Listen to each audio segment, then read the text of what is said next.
नमस्कार, बहुत स्वागत है आपका स्वदेश न्यूज में। मैं हूं आपके साथ अंशुल शर्मा और आप देख रहे हैं अमेरिका की हार में भी है जीत। जी हां, अफगानिस्तान से अमेरिकी सेना की वापसी को अब एक पखवाड़ा बीतने के बाद सेना को अचानक बुलाने पर एक तरफ जहां अमेरिका की आलोचना हो रही है, तो वहीं पर यूएस ने हर बार इस फैसले का बचाव किया है और कहा है कि वो अब और युद्ध नहीं लड़ सकता है।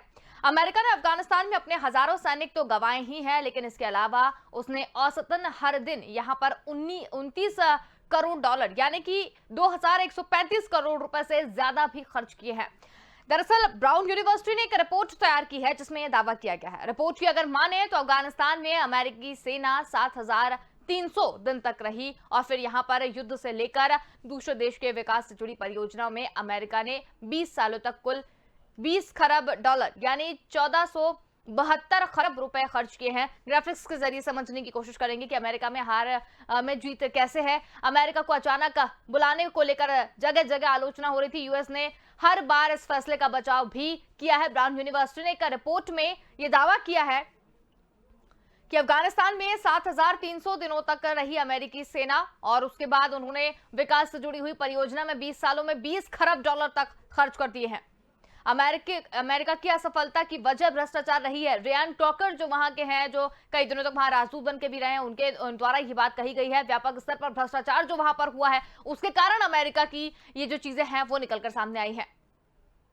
तो सेना को अचानक बुलाने पर अमेरिका की जगह जगह आलोचना हो रही है। यूएस ने हर बार इस फैसले का बचाव भी कर दिया है। एक रिपोर्ट में यह भी बताया गया है कि कैसे अमेरिकी पैसों की मदद से गरीब युवा भी बेहद अमीर अफगान बन गए हैं। इनमें से अधिकतर युवाओं ने तो अमेरिकी सेना के लिए दुभीशिये के तौर पर भी काम करना शुरू किया था। वो लखपति और करोड़पति बन गए हैं। एक रिपोर्ट में यह भी कहा गया कि अमेरिका ने सारी कोशिशें अफगानिस्तान के पुनर्निर्माण के लिए की थी, लेकिन इसके बावजूद तालिबान को हर प्रांत की राजधानी पर कब्जा करने, सेना को परास्त करने और अमेरिका को बाहर करने में महज 9 दिन लगे। तो इस चर्चा को आगे बढ़ाते हैं और इसी पर हमारी चर्चा जो है वो शुरू होगी। मेहमान हमारे साथ यहाँ पर जुड़ गए हैं। विंग कमांडर प्रफुल्ल बख्शी जी हमारे साथ यहाँ पर जुड़े हुए हैं। रक्षा विशेषज्ञ टीपी त्यागी जी हमारे साथ यहाँ पर जुड़े हुए हैं। रक्षा विशेषज्ञ अमरदीप त्यागी जी भी हमारे साथ यहाँ पर जुड़े हुए हैं। आप तीनों का ही बहुत स्वागत है। तो सबसे पहले विंग कमांडर सर, आपसे जानना चाहेंगे, जिस तरीके से बात यहाँ पर की जा रही है कि अमेरिका की हार में भी जीत है। एक रिपोर्ट में यह दावा किया गया है कि वहां पर जितने भी 20 साल तक सेना रही और जितने भी वहां पर खर्च किए गए हैं वो वहां की परियोजना में जिस तरीके से खर्च किए गए हैं वो वहां के विकास के लिए खर्च किए गए हैं, लेकिन उसके बावजूद भी महज 9 दिन ही लगे हैं तालिबान को अमेरिका की सेना को बाहर करने में। ऐसे में कैसे ये माना जाए कि इसमें भी अमेरिका की हार में भी जीत है? देखिए, हार में भी जीत एक स्टेटमेंट है, वो बड़ी ड्रामेटिक सी लगती है। बात सारी ये है, हर साल आपने पूरे नैरेटिव बोल दिया है। हर साल अमेरिका खरबों डॉलर इस्तेमाल कर रहा था, बिल्कुल, और एक्चुअल विकास कोई नहीं हो रहा था। वो सारा का सारा करप्शन में जा रहा था, ड्रग मनी, स्मगलिंग, सारा का सारा। और जैसे आपने खुद बताया है, गरीब से गरीब तबके का लोग मिलियनर बन गए। ये सारा का सारा जो इम्बैलेंस पैसा जो लग रहा था, उससे अमेरिका के अंदर लोग आलोचना हो रही थी कि आप इतना पैसा कहाँ खर्च कर रहे हैं जो हमारे गरीबों के और अमेरिका के अंदर खर्च किया जाना चाहिए। उनको भी इस बात से अवगत हो गए कि सिर्फ लाखों डॉलर ही नहीं है, अरबों और खरबों डॉलर की बात हो रही है। इसमें उन्होंने अमेरिका ने डिसीजन लेना शुरू किया कि हमको अब ये बात को अंत करना पड़ेगा। और आपको पता ही है, चाहे आप जो जोरास्ट्रियन किंग से लेके अलेक्जेंडर से लेके डाउन महाराजा रंजीत सिंह तक, सिर्फ महाराजा रंजीत सिंह ने 2 बार अफगानिस्तान कॉन्कर किया है, बाकी किसी ने नहीं करा, इंक्लूडिंग अमेरिका, इंक्लूडिंग रशिया। तब अब ये बात भी अमेरिका से अवगत हो गया है। दूसरी बात आपको मैं बता दूं, अमेरिका बेसिकली उसको पता है यहाँ पे कोई पॉलिटिकल गेन नहीं हो रहा, सिर्फ पैसा गेन कर रहा है, उसको कोई स्ट्रेटेजिक गेन नहीं हो रहा। पर चाइना साउथ चाइना सी में बढ़ रहा है और साउथ चाइना सी में उसने इतना आधिपत्य जमा दिया है, इतने आइलैंड कैप्चर कर दिए हैं और ताइवान के ऊपर और बाकी कंट्रीज के ऊपर वो अब अपना कंट्रोल लगा रहा है। तब अमेरिका को पता चला कि वो गलत जगह पैसा इस्तेमाल कर रहा है। अगर उसको पैसा इस्तेमाल करना चाहिए तो साउथ चाइना सी में करना चाहिए। आप इसको फायदा देखिए या नुकसान देखिए, वो जैसे भी कीजिए। मैं अगर इस रास्ते ना जाऊं तो मेरे 1 लाख रुपए बच सकते हैं, इस रास्ते जाऊं तो 1 लाख रुपए खर्च होंगे। तो कहने का मतलब है मेरा फायदा हो गया, मैंने लाख रुपए बचाए। आप उस एंगल से भी देख सकते हैं। बात सारी ये है, चाइना को कंट्रोल करना है, चाइना को यहाँ कंट्रोल नहीं कर सकता। पाकिस्तान के उसके रिलेशन वही होते हैं जैसे एक आदमी की मिस्ट्रेस के साथ रिलेशन खट्टे हो जाते हैं, वही पाकिस्तान के साथ। अब पाकिस्तान चाइना की मिस्ट्रेस बन गया है, तो पाकिस्तान अब उनके कब्जे में नहीं है इतना। हालांकि अभी भी वो थोड़ा पैसा दे सकते हैं, आर्मामेंट दे सकते हैं, पर पाकिस्तान को पता चल गया है मैं अब उनके साथ में नहीं हूँ। तो जब पाकिस्तान साथ में नहीं है, चाइना साथ में नहीं है, रशिया आप पे ठप्पी नजर देख रहा है, चाइना उधर साउथ चाइना सी में बढ़ रहा है, अब अमेरिका के पास कोई चारा नहीं है, वो सिर्फ वहां पे कंट्रोल करे। और वहां पे क्वाड अरेंजमेंट जो किया है, क्वाड तो यहाँ पे भी मेंबर है अफगानिस्तान पे, पर क्वेश्चन है उस क्वाड में उस क्वाड को फॉर्म कर रहा है जिसमें भारत भी है, और वहां पे सब मामला जमेगा। पर आपको मैं अपनी पुरानी जो डिस्कशन को वापस ले आता हूँ, कहता हूँ इस जगह पे अगर सबसे ज्यादा जीत हुई है तो चाइना और पाकिस्तान की हुई है, तालिबान की, और सबसे ज्यादा हार अमेरिका की, और सबसे ज्यादा नुकसान इंडिया का होने वाला है अगर हम टाइम पे नहीं जाग जाते। तो हमें अब जरूर कुछ ना कुछ कार्यक्रम करना पड़ेगा पीओके में और जम्मू एंड कश्मीर में, ताकि हम कुछ ऐसे कदम उठा सकें ताकि चाइना को कंट्रोल में कर सकें। बिल्कुल, अमरदीप त्यागी जी भी हमारे साथ यहाँ पर जुड़े हुए हैं। आपसे भी जानना चाहेंगे कि अगर रिपोर्ट की अगर बात करें, क्योंकि जिस तरीके से एक रिपोर्ट में यहाँ पर दावा किया गया है कि कहीं ना कहीं अमेरिका की भी हार में भी जीत है, और ये रिपोर्ट में ये भी कहा जा रहा है कि अफगानिस्तान में व्यापक स्तर पर जो भ्रष्टाचार हो रहा था वो वहां के लोकतंत्र को नहीं बचा पाया है, क्योंकि वहां पर जो 2 बार राजदूत रह चुके हैं क्रॉकर, उन्होंने ये सारी बातें कही हैं। उन्होंने ये भी कहा कि अमेरिका में जो राजदूत रहे हैं रियान क्रॉकर, उन्होंने एक इंटरव्यू में ये कहा था कि अमेरिका की असफलता की जो वजह है वो भ्रष्टाचार ही है। अफगानिस्तान व्यापक स्तर पर हुए भ्रष्टाचार की जिम्मेदारी अमेरिका की है, क्योंकि वहां पर उसने लाखों करोड़ों डॉलर बाढ़ की तरह बहा दिए। तो इस पर आप क्या कहना चाहेंगे, कितनी सही है ये बात? ये तो बात बिल्कुल सही है। देखिए, अमेरिका वहां पर जिस तरह ऑपरेट कर रहा था और जिस तरह पैसे बहा रहा था, तो उसका इंटेलिजेंस फेलियर सबसे बड़ा था। क्या उसको मालूम नहीं था कि ये पैसा कहाँ जा रहा है? जिस तरह जब जो बाइडेन को पूछा गया कि भाई why you want to leave leave Afghanistan and don't you think that Taliban will take over, तो ये सेड कि नहीं, अफगानिस्तान के पास 3 लाख की फौज है और well trained army, well equipment के साथ वो आर्मी है, और दे कैन इजीली मतलब fight with the Taliban if required so. But क्या अमेरिका को नहीं पता था कि वहां पे 50% फौज है ही नहीं? 50% फौज तो घोस्ट आर्मी, उसके पैसा जो था तनख्वाह के रूप में जो पैसा था, वहां के बड़े बड़े अधिकारी और वो सब लोग खा रहे थे। वहां पे 3 लाख की जगह 1.5 लाख भी फौज नहीं थी। तो अमेरिका का सबसे बड़ा फेलियर तो इंटेलिजेंस का है। उसने ये जो आकलन किया कि तालिबान वहां पे आएगा नहीं, अफगानिस्तान की सेना उसका मुकाबला करेगी, तो अब जिस तरह या तो वो आंखें बंद करके वहां पैसा बहा रहे थे, और या फिर ये सब कुछ जानबूझ के हो रहा था। और जिस तरह अमेरिका वहां से भागा है, मैं कहता हूं कि ऐसे कोई भी आर्मी इस तरह नहीं जाती है, ऐसे नहीं जाना चाहिए। लेकिन ये अमेरिका के साथ पहली बार नहीं हुआ है, या अमेरिका ने ऐसा पहली बार नहीं किया है। अब अमेरिका वियतनाम में ऐसे ही मुक्की खा के गया, यहाँ पे ऐसे ही किया, और हर जगह ये ऐसे ही करता है। हर जगह अपना नाक घुसेड़ना है, वहां पर जाके अपना वर्चस्व दिखाने की कोशिश करना है, और बाद में अपना पैसा, अपने सैनिकों की बर्बादी और वो सब करवा के फिर वहां से भागना पड़ता है उसको। तो ये हर चीज का फेलियर है इसमें। आप अमेरिका की हार में जीत तो मुझे किसी एंगल से भी नहीं नजर आती है। मतलब इतना पैसे का लॉस हो गया, इतनी लाइफ का लॉस हो गया, और आपका नाम भी खराब हो गया, तो जीत कहां से हो गई अमेरिका की? बिल्कुल, लेकिन अमरदीप त्यागी जी, अगर अफगानिस्तान की अगर बात करें तो कॉन्ट्रैक्टर्स को साल 2010 से 2012 के बीच 108 अरब डॉलर की राशि का भुगतान किया गया था। हालांकि इसमें से ये भी कहा जा रहा है, बिल्कुल, इसमें यह भी कहा जा रहा है कि 40% पैसे या तो तालिबानियों के हाथ में लग गए हैं, या हक्कानी नेटवर्क्स के हाथ में लग गए हैं, या ड्रग तस्करों के हाथ में लग गए हैं। सही है, उन्हीं के पास गए हैं सारे पैसे, सारा पैसा उन्हीं के पास गया, क्योंकि उनका तो ये सैबोटेज किया हुआ था। उन्होंने सारी आर्मी को, सारे जो लोग बैठे हुए थे जो ऊंचे ऊंचे पदों पे, सबको सैबोटेज किया हुआ था। वो सारा पैसा तालिबान के पास जा रहा है, सारा इक्विपमेंट तालिबान के पास जा रहा है। तो अमेरिका का वहां बैठने का क्या मकसद था? किस लिए वहां बैठा हुआ था?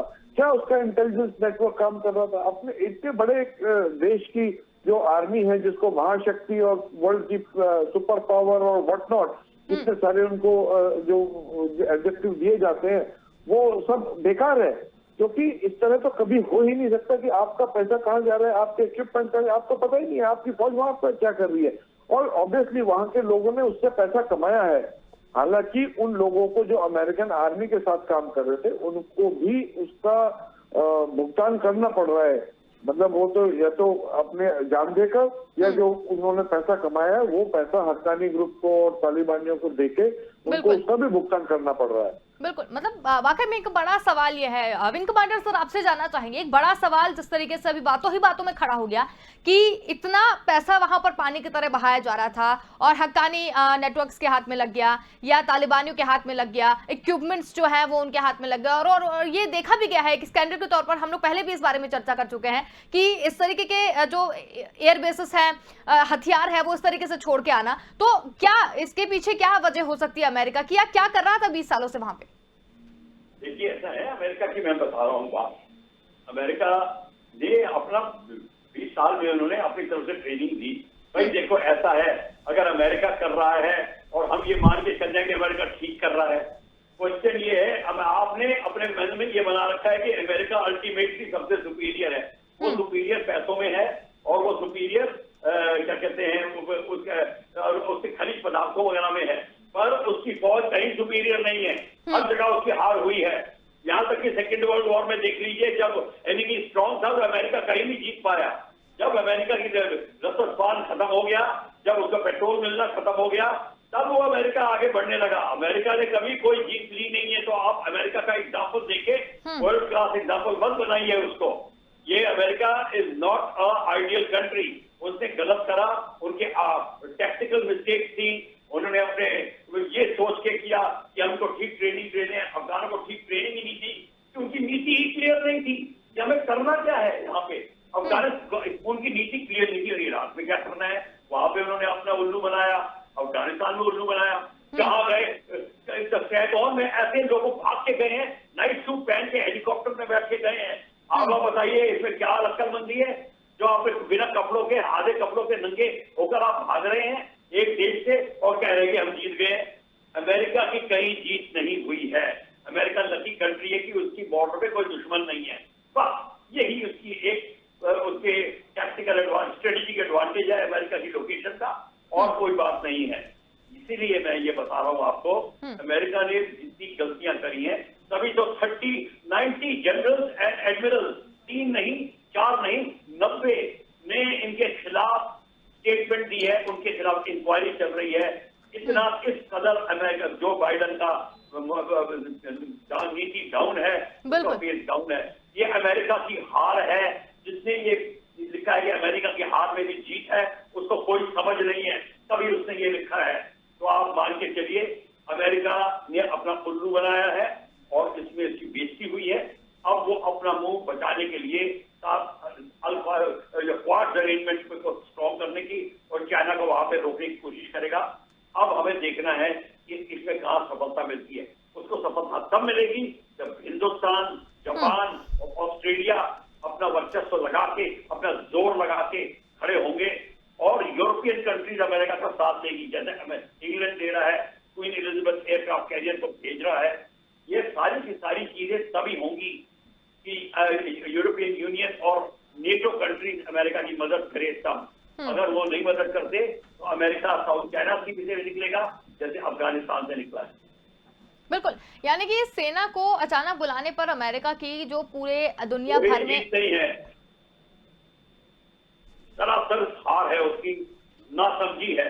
बिल्कुल, लेकिन जैसे सेना को अचानक बुलाने पर अमेरिका की जो जगह जगह आलोचना हो रही है, पूरी दुनिया में आलोचना यहाँ पर हो रही है, तो हो सकता है कि इस तरीके की एक रिपोर्ट सामने लाकर, दुनिया के सामने लाकर अपनी इमेज को एक बचाने की कोशिश की जा रही है। शायद ये एक स्टंट हो। बिल्कुल, ये ट्राई कर रहा है।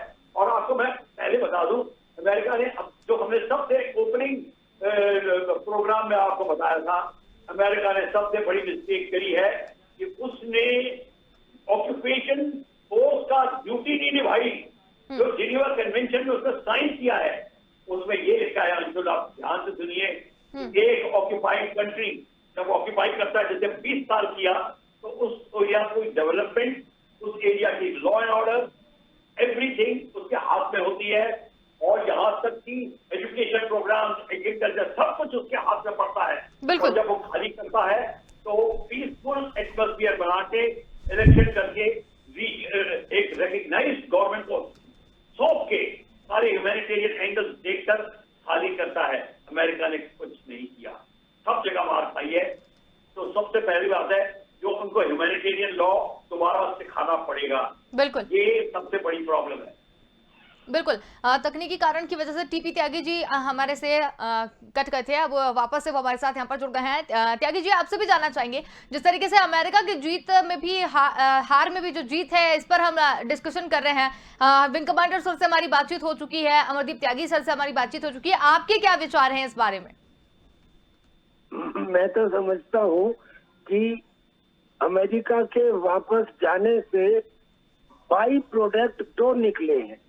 पहला बाई प्रोडक्ट तो ये है कि अमेरिका के हाथ मिडिल ईस्ट में भी फंसे हुए हैं। मिडिल ईस्ट के अंदर, मेरी आवाज आ रही है आपको? बिल्कुल, आपकी आवाज आ रही है। हाँ, मैं इससे पहले वाले पैनलिस्ट को तो नहीं सुन पाया, लेकिन मैं ये बताऊं कि मिडिल ईस्ट में 17 देशों में से सऊदी अरेबिया और इजराइल को छोड़ के सारे देशों के सारे आतंकी संगठन अमेरिका के कट्टर दुश्मन हैं। और उन्होंने अमेरिका में भी 31 दिसंबर 2021 तक इराक को छोड़ने का फैसला ले लिया है। यानी अमेरिका के हाथ पूरी तरह से मिडिल ईस्ट में भी चले हुए हैं। अर्थात अगर वो अफगानिस्तान से बाहर गया तो उसका एक बाई प्रोडक्ट ये हुआ कि वो मिडिल ईस्ट पे ध्यान दे पाएगा। दूसरी बात, जो अफगानिस्तान में पिछली शताब्दी में ब्रिटेन आए और उन्होंने अपने हाथ जला लिए, उसके बाद रशिया आए 1979 में, उन्होंने भी अपने हाथ जला लिए, और अब अमेरिका आया, उसने भी अपने हाथ जला लिए। लेकिन अमेरिका के जाने के बाद स्थिति ऐसी बनी है, और शायद ये बाई चांस नहीं है, ये बाई डिजाइन है कि अब चाइना को अपने हाथ जलाने का अवसर दिया जाए। चाइना अगर वहाँ आता है तो चाइना को भी तो वहाँ की टेरिटरी का कुछ भी मालूम नहीं है, और लोगों को तो कुछ मालूम भी था, और देशों को। तो चाइना के हाथ जले, यानी कि अमेरिका के एक दूसरे दुश्मन को नुकसान उठाना पड़ा। ये दो फायदे तो अमेरिका को हुए हैं, इससे कोई शक नहीं है। पहली बात, मिडिल ईस्ट में ध्यान देना। दूसरी बात, चाइना के ऐसी सिचुएशन पैदा कर देना कि चाइना के हाथ जले। उसके भी दो कारण है। चाइना के हाथ केवल इसलिए ना जले कि भाई वो अफगानिस्तान में आ गया और अफगानिस्तान के अंदर आके फंस गया, बल्कि इसलिए भी कि जब चाइना के जिंजियांग में एक बहुत बड़े उइगर मुसलमान और उनके साथ में ईस्ट तुर्किस्तान इस्लामिक मूवमेंट, और वो लोग जिनको इसी तालिबान ने पिछले शासनकाल में जी भर के उकसाया था, अगर ये मौका अब तालिबान को मिला तो ये चीन के बहुत खिलाफ जाएगा। तो ये दूसरा फायदा अफगानिस्तान को हुआ। अफगानिस्तान से अमेरिका को हुआ। अमेरिका का अफगानिस्तान से छोड़ के जाने का जो कारण था, आखिर के दिनों में उन्हें ये समझ में आ गया था कि हमने जो ये 14-15 खरब रुपए इतने दिनों में खर्च किए, जो पैसे वो कॉन्ट्रैक्टर्स को देते थे, वो बाएं दाएं होके किसी न किसी तरह या तो तालिबानियों के, या हक्कानी नेटवर्क के, या ड्रग तस्करों के, और या वे इंतहा भ्रष्ट अफगानिस्तान के अधिकारियों के पास पहुंच जाते थे। यही कारण था कि वहाँ के युवा यकायक गरीबी से एकदम अमीर हो गए और उन्होंने दुभाषिया का काम करना शुरू कर दिया।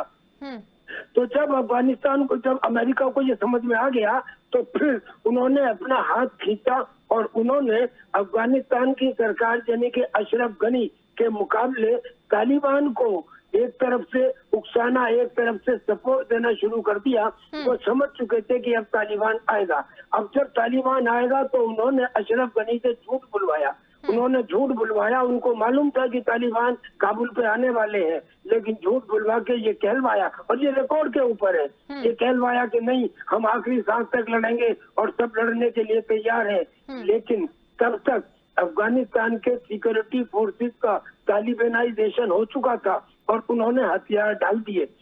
तो तब अमेरिका के सामने मुसीबत ये थी कि अब अगर हमने सबसे पहले अमेरिकन को नहीं निकाला तो फिर ये तालिबान ये हमारे के लिए अब बड़ा खतरा बनेंगे।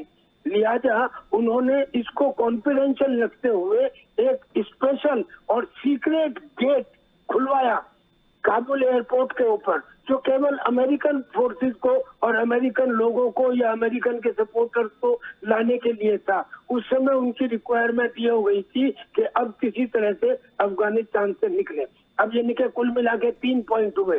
पहला, अफगानिस्तान को अब बार अफगानिस्तान आ रहा है, अमेरिका को निकलने के लिए एक रास्ता मिलना उस समय जरूरी था, वरना वो वहाँ पे कत्ल किए जाते। दूसरा, मिडल ईस्ट में, इराक में और बाकी और कंट्रीज में ऊपर ध्यान देने के लिए अफगानिस्तान से निकलना जरूरी था। और तीसरा, चाइना को फंसाने के लिए एक प्लॉट बनाना जरूरी था। अब अमेरिका के खिलाफ आलोचना तो हो रही है, इसमें कोई शक नहीं है, लेकिन ये नहीं कहा जा सकता कि अगर अमेरिका ने सूडान में, अमेरिका ने वियतनाम में, अमेरिका ने क्यूबा में हर जगह हार खाई है, लेकिन इसका ये मतलब तो नहीं कि उसका सुपर पावर स्टेटस कम हो गया। एक पहाड़ से अगर 2-4 बोल्डर टूट के गिर जाएं तो उससे ये नहीं माना जा सकता कि पहाड़ का कद कम हो गया। अमेरिका आज भी सुपर पावर है। सैटेलाइट इंटेलिजेंस और aerial power, I repeat, satellite intelligence और aerial power, aerial firing power में आज भी अमेरिका का कोई स्थानीय नहीं है, चीन हो या रशिया हो। चलिए ठीक है। अमरदीप त्यागी सर, अगर आपसे भी जानना चाहें, क्योंकि समय हमारे पास कम बचा है, एक अंतिम टिप्पणी आपसे जानना चाहेंगे चलते चलते इस पूरे विषय को लेकर। जितने भी हमारी बातचीत हुई है या चर्चा यहाँ पर हुई है, इसका निष्कर्ष आपको क्या दिखाई देता है? देखो, निष्कर्ष तो यही है कि अभी तालिबान पावर में आ गया है और जो ये मिडिल ईस्ट है और हमारा जो देश है, इसमें बड़ा डिस्टर्बेंस होने की संभावना है। उससे पहले हमारे पर आ जाए, पाकिस्तान और चाइना भी इसका भुक्तभोगी होगा, ये होने की पूरी संभावना है। इनिशियली तो हमें लगेगा कि पाकिस्तान बहुत अच्छे से एंजॉय कर रहा है, चाइना बहुत अच्छे से उनके साथ में है, लेकिन लेटर और सुनर सबसे पहले कार्रवाई उन्हीं के खिलाफ होनी है, फिर कुछ आज हमारे पास आएगी। तो इसलिए हमें थोड़ा सा अलर्ट रहने की आवश्यकता है और एक ऐसा संगठन बनाने की आवश्यकता है कि जो वक्त जरूरत पड़ने पर इन सबको काउंटर कर सके। बिल्कुल। विंग कमांडर सर, आपकी क्या राय? चाहता हूँ, बिल्कुल ठीक कहा इन्होंने, हमें अलर्ट रहने की आवश्यकता है, लेकिन रखता हूँ। पर सबसे बड़ी बात मैं ये बताना चाहता हूँ कि इस समय अमेरिका ने कंसर्न करना है साउथ चाइना सी में, और इसीलिए चाइना को कंट्रोल करेंगे।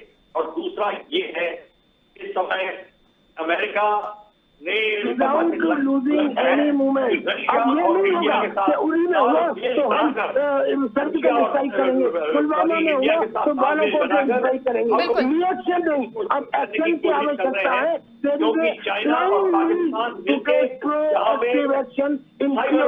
हिंदुस्तान के लिए अकेला सकते हैं, और ये सबसे खतरनाक चीज होगी। चाइना के पास बायोलॉजिकल वेपन्स है और साइबर वेपन्स है, और इसका इस्तेमाल इस एरिया में करेंगे।